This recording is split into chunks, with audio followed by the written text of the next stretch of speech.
Hello guys, तो सबसे पहले आप प्रेमानंद जी महाराज जी की एक वीडियो देखिए। जी तुलसीदास जी महाराज जी द्वारा रचित श्री रामचरितमानस में ऐसा लिखा हुआ है कि जब शत्रुपा जी और मनु जी ने तपस्या की थी तो उनको वरदान देने के लिए श्री ब्रह्मा जी, श्री विष्णु जी और श्री महेश जी तीनों आए थे। जब मुनि जी और शत्रुपा जी ने आशीर्वाद लेने से मना कर दिया, तब मनु जी ने पूछा था कि आप तीनों में से बड़ी कोई भी सत्ता नहीं है जो आप तीनों को चलाते। महाराज जी तब ब्रह्मा जी, विष्णु जी, महेश जी ने हाँ बोला था। इस जवाब को सुनकर उस परम शक्ति को पाने के लिए उन्होंने फिर से तपस्या शुरू कर दी। तो महाराज जी क्या वो परम शक्ति प्रभु राम जी थे? हाँ, भगवान के एक अंश से ही त्रिगुणात्मक भगवान का स्वरूप प्रकट हुआ है। रजोगुण ब्रह्मा, सतोगुण विष्णु, तमोगुण भगवान शिव, ये तीन गुणों का विकास हुआ। लेकिन इन तीनों से परे जो अवतारी, जो सबके अंशी हैं, वही भगवान श्री राम है, भगवान श्री कृष्ण है। प्रेमानंद जी महाराज जी की एक शिष्य ने उनसे प्रश्न करा कि मनु और शत्रुघ्न किस परमात्मा की भक्ति कर रहे थे जो ब्रह्मा विष्णु महेश से भी ऊपर है। लेकिन उनके जवाब में उन्होंने कह दिया कि श्री राम जी वो परमात्मा है जिसकी वो पूजा कर रहे थे। लेकिन आप सभी को पता होगा कि विष्णु जी और श्री राम जी एक ही हैं। लेकिन प्रेमानंद जी महाराज जी को पूर्ण परमात्मा की पहचान नहीं है, इसलिए उन्होंने ही श्री राम को पूर्ण परमात्मा बता दिया। लेकिन वो पूर्ण परमात्मा राम कौन है, अब आप उसका प्रमाण देखिए।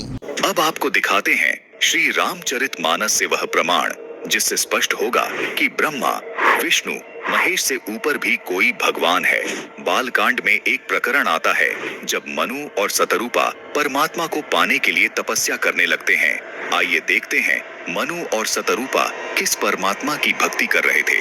ये है श्री रामचरितमानस से बालकांड का दोहा नंबर 143, जिसकी चौपाई नंबर 3 में लिखा है कि नेति नेति जेहि वेद निरूपा, निजानंद निरूपाधि अनुपा, शंभु विरंची विष्णु भगवाना, उपजहीम जासु अंश ते नाना। जिन्हें वेद नेति नेति यानी यह भी नहीं कहकर निरूपण करते हैं, जो आनंद स्वरूप, उपाधि रहित और अनुपम हैं, एवं जिनके अंश से अनेकों शिव, ब्रह्मा और विष्णु भगवान प्रकट होते हैं। रामचरितमानस की इस चौपाई का भावार्थ है संखों ब्रह्मा, विष्णु और शिव की आत्मा रूप में उत्पत्ति सच्चिदानंद घन ब्रह्म से हुई है।